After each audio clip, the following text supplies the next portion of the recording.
Hi, this is Tom and Dan from Architect, and you're watching PITCAM TV. So I've been following the tour on Instagram. It seems like it's been pretty amazing so far. Yeah, it's been really good times, hasn't it? Jesus Christ.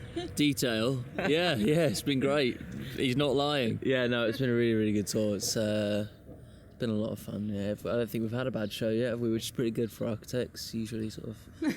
You always have a bad show? Well, not these days, but... No? I'm looking for support, but... Huh? I said I'm looking for support, but... Yeah, no, sometimes there's bad shows, but on this tour, all good shows, so... Sort of wise, what I went for as well, yeah. More or less what you just said. Yeah. So, Last Forever, Last Together has been out for about 3 weeks now. Have the new songs been received by the crowds? Yeah, really well. Yeah, really well. I think we were definitely...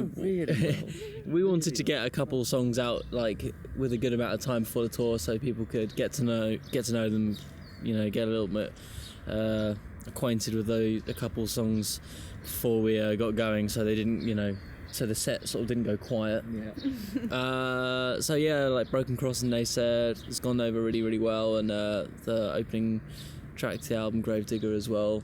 But some places are sort of more than others. It's funny, like depending on the country you're in, sort of different countries like different albums more than others. So some old songs off a certain album no one will know, and then the next night they're really big. So it sort of changes night to night. But the one consistent thing is the new album's been going down really well. So. Yeah, pleased. Which countries prefer which songs or which albums? Poland, they're over Hollow Crown now, aren't they? Or they never knew it. Or they never knew it in the first place. Yeah. It's odd, but keeps us guessing. So yeah, part of the fun. Daybreaker was the album that sort of brought back the Architect sound. How does the new album compare to that one? Would you say? Just even better. Well, no, I think maybe we were still finding our feet a little bit on Daybreaker. Fifth album, still trying to work out what we want to do. But no, we kind of obviously did something a little less heavy on the Here and Now, and I still think that was in our system a little bit for Daybreaker, so it's not... which I don't think it's bad, I'm still proud of the album, but I think the new one's a bit more focused. I think we had a bit of a clearer idea of what we wanted to do. Yeah. It seems like this album has a bit less chaos and more atmospheres. Yeah, it's a little. I guess it's a little bit more straightforward in places, but I think Daybreaker rather was kind of still a little bit all over the place in a way. I would say it wasn't quite sure what it wanted to be. Well, you know what they say now. The new one. Too similar. Samey. All sounds the same. It's samey. The one before. Oh, it's too different. Yeah. Yeah. Well, you can't please everyone, can you? I mean, I definitely. Not many people are saying that. Most people are saying it's great. Yeah. A lot of people are saying it's the best album ever. Typical. So, no, it's. I definitely think it helped that we had sort of from the very start of writing Lost Forever, we knew where we wanted to go with it. Whilst Daybreaker was sort of like just writing and seeing what happens, you know, seeing where we went with it. Whilst this time we sort of had more of a plan from the start of where to go with it. So I think that helped with the final product. I read a quote that referred to the Here and Now as a car crash. Was that from you? I said that. Yeah. I said it in one interview. I can't remember what magazine, and now it's everywhere. Yeah. It was just a flippant comment off the cuff. I wasn't, I was half joking, and now it is everywhere. I see it all the time. Oh, their car crash album. Fucking, I should close my mouth. But is this the way you view that album? No, I don't think so. I don't think we're the biggest fans of the album, but that doesn't mean that, you know, it's bad. It just wasn't. It's not what we want to do, I suppose. We were sort of experimenting, just sort of trying to do something different, and you know, a lot, like as a lot of people say, doesn't mean it's bad. It's just not really what we're comfortable doing. So. And you know, obviously it split opinion a lot, so we got a lot of backlash for it and stuff, so I suppose that's why Tom may have said car crash, because we got a lot of people saying, you know, what the fuck are you doing? So, you know, when thousands of people start saying that to you, you sort of go, God, this is a bit of a car crash. Some of it is a bit rubbish. But it's not to say that the album didn't do well. Like the songs off it are very popular, or the one song in the set that we have of it is very popular. And like a lot of people ask us to play songs of it, but it's just not what we're comfortable with. It's not really the band we want to be anymore, is it? So no. Lost Forever, Lost Together is the first album on Epitaph. What's it been like for you guys to change labels? How's it affected the band? It's been really good. Yeah, I think the important thing is them is they're ambitious. They sort of have a clear vision for where they want to take the band. There's sort of in line with what we want to achieve as well. So they've been great. It's hard to talk about them without sounding negative about any label we've been on in the past. But they've just been they've been really, really good, really, really supportive, and they just want to take this band to the next level, which obviously is something that we're happy to do as well. So they've been excellent. I haven't got a bad word to say about them. The first video off of the album was for Naysayer, and I have to say I love the lyrics, and for me it's like an anthem for activists. You're right, yeah. What it's like to you? I mean, what does the lyrics mean to you guys? Well, I suppose I can see why you would interpret it like that, because I think it is a sort of a culture, especially with young people. Maybe it's existed forever, I don't know, but that's sort of I don't care, who gives a fuck the world, all that stuff. It's very popular. You see lots of bands singing about that sort of stuff as well, and it all seems like a really negative message to spread. So kind of just wanted to write a song that's the reverse of that, and have a bit of a, I don't know, you get knocked down if you I know, yeah, people say whatever they like, but it's not cool to care, and if you start talking suddenly about animal rights or something like that, people want to knock you down for it, and the song's just about that, saying well, fuck you, I don't care what you say. If someone believes in something, they should stand for it and not feel intimidated by people that want to I don't know, shut them down for it for no real reason. You get, you think you're fucking Nelson Mandela, and did somebody actually say that to you? Yeah. Well, I think we were just I don't think we were perhaps fully expecting to get that kind of reaction. Obviously with Daybreaker we kind of put sort of some political views out there publicly, and a lot of people don't agree. So you get that. You're a musician, not a politician. Yeah. Shut up. Stop, do your job and play music. There's rules to this that we haven't been made aware of. But I guess that song's kind of like a reaction to getting people or a reaction to people having a problem with us voicing an opinion. But I think I don't think it's sort of deterred us at all, and I think it's I think a lot of people could, like you say, like yourself, could relate to the song. And then you managed to provoke quite a lot of people with Broken Cross. We also so much that you had to write a blog post about it. I was going to ask that. Did this surprise you, the reactions? Yeah. We're very naive to think that it wouldn't have pissed people off, though. But it wasn't. It wasn't in our thoughts that people were going to be upset by it.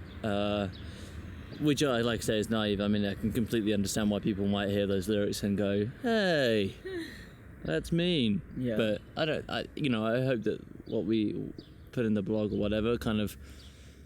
I hope that made some sense, and it's not just like a mindless bash at all religion, which I think again is something that other bands do. I think it was he doesn't fucking love us. It was probably that bit that was a little bit antagonistic. Yeah. But yeah, like we said, it's not about all religion. It's about fundamentalism. It's about people that take religion and make it into a negative thing. For maybe not for themselves, but for the people around them, other people in their community or whatever. So their God is really dead mean. Did you get any reactions on the blog post?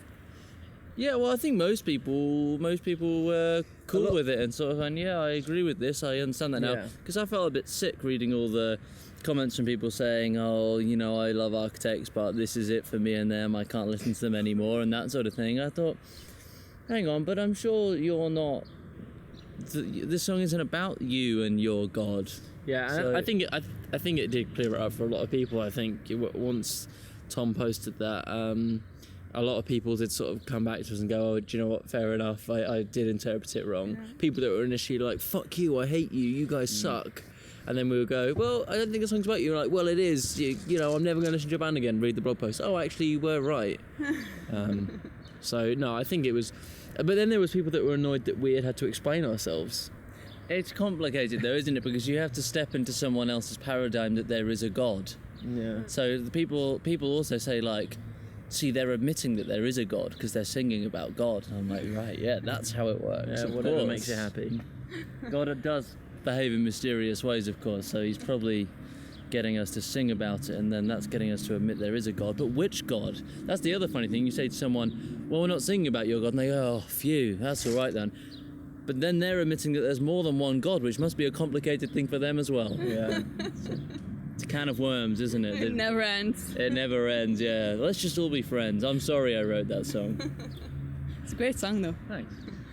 You stated that the lyrics on this album isn't quite as political as on Daybreaker, but it seems like you still have quite a lot to say about what's going on in the world. Yeah, I think it's just like, it's sort of it's more specific, I suppose, and less broad on this album. Daybreaker was a bit all over the place, wasn't it? This album, it has stuff that's some more personal stuff, and it also has like some specific issues, like what's going on in Fukushima and stuff like that. So it's not as it's not as much of a broad political statement. It's more topical. We didn't want to feel like we were repeating ourselves too much, Yeah. So be that political band that just writes the same song over and over again. Fuck the government. Yeah, world peace. Well. That's the thing. I think I wanted to make it so that it's not just broadly about politics, but it is. It's more how like the human reaction to the. Or whatever, I never know what to call it, like the injustices that you see, or whatever you want to say, I mean, and that feeling of fear or what, worry or whatever, that's a personal and that's a personal emotional reaction to something, just like you would have a personal emotional reaction to, you breaking up with your girlfriend, and people write a song about that, so that it can be sort of political and personal at the same time, you see what I mean? So. But yeah, I thought there was a risk of just running over the same thing after the last one, so try something new, but not that new. Change it slightly. You mentioned animal rights. You guys went vegan a couple of years ago. How is that? How big a part of your lives is that now, since you made that decision? It becomes a really difficult part of your life when you're in Poland. Yeah. When you're in Poland and it's past midnight on a Sunday. Yeah. Of course it's a big part of your life. What you eat is an enormous part of your life. But I mean, I feel like I don't want to blow it up and make it sound like it is a big deal, because it never really feels like it, does it? And I think part of the problem is that there are people that would like the idea of being vegan but think, oh, that sounds like a massive that sounds like too big a change to my life, and it sounds a bit scary when it's actually not really that big a deal. Especially here in Berlin, it's a piece of cake. You can't walk down the street without seeing a vegetarian and vegan restaurant. So, I mean, it's. I think we all did it sort of. We'll see how it goes. See if we can hack it. And that's what they all say. And I think everyone that actually does try finds that it's that it's really easy and fulfilling and you can be really, really self-righteous. I'm kidding. But when you're served up with a rice cake with lettuce in, a rice cake lettuce sandwich, it does have its downfalls, of course, in terms of convenience. But generally on tour, it's fine. Hard again. Yeah, but I can't imagine a situation where someone in normal life would get confronted where all they had to eat was a rice cake lettuce sandwich. Yeah, but I mean, we didn't eat them, did we? No. What did we do? We walked to a restaurant that served us noodles with egg in, so we couldn't eat them, and then spring rolls with meat in, and then we left. So yeah, not always great. That's that's the worst story. It'll never be that hard for anyone else watching. Was this China? No, that was Poland. Easier in China. It was really? What was it like in China? I watched a documentary, so my first thought was, what was it like being vegan? They don't have YouTube, do they? So it won't offend anyone. It was really smoggy, and the food was disgusting. Food was easy but disgusting. Yeah. What was it like being a vegan in China? Easy but disgusting. How can it be easy and disgusting? Because there was lots of food. We arrived there, and the promoter who picked us up said, he said it was vegan paradise. Oh, really? And never heard that about China before. No. Oh no, it was disgusting. He's a liar. There's lots of, it's all like vegetables and tofu. Yeah. If you don't want to take the dog off on the menu, and so there's plenty of options. Just the options taste horrible.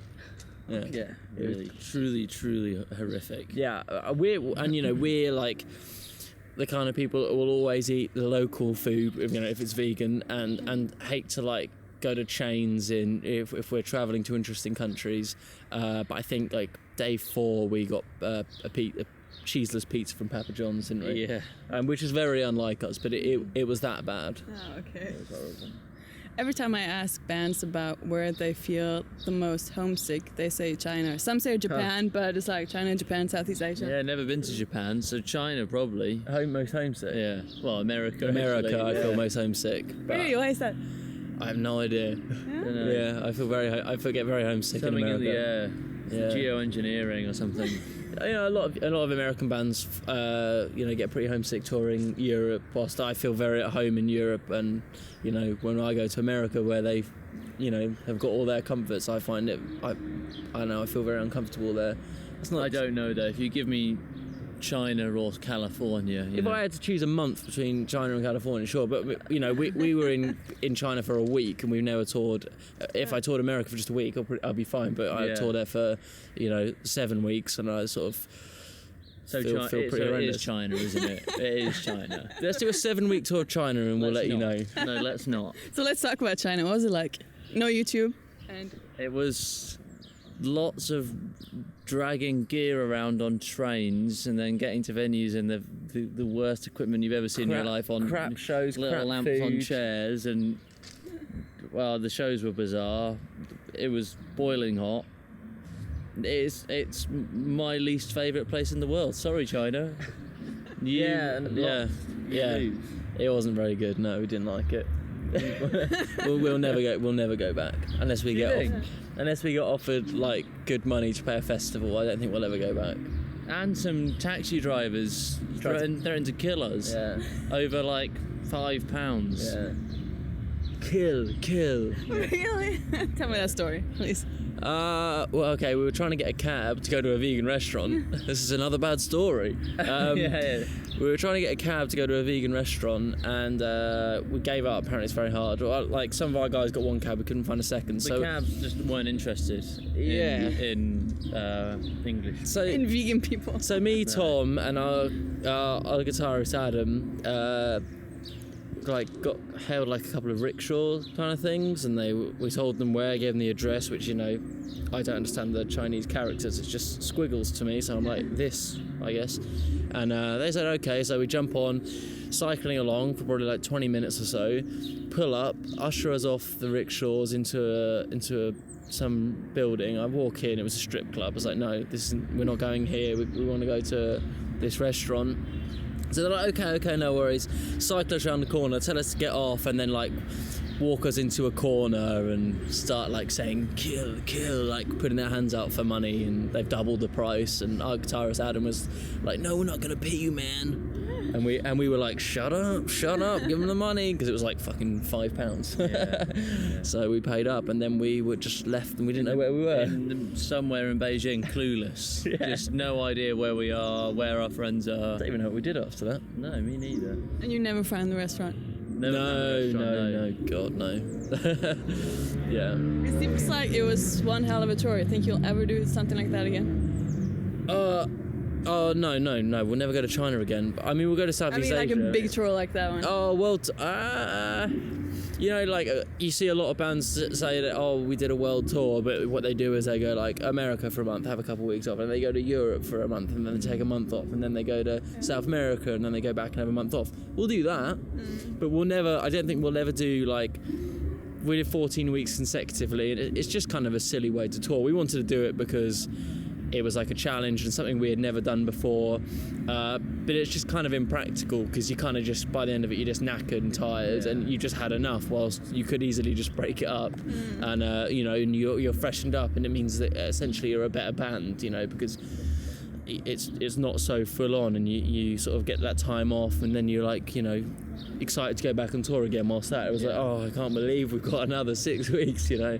It was fortunate that we ended like in Europe and UK, because well, Europe was fun. Europe was great. UK By was. the time we got to UK, everyone was just burnt out. Yeah, I remember you said that you couldn't really play that well anymore. No, Yeah. I couldn't play guitar, and we were with these nuts as well, so no one was very healthy. The drinking had got out of hand. Yeah. I do blame them for that. Yeah, but it was definitely a good experience. I'm glad we did it. The movie was cool.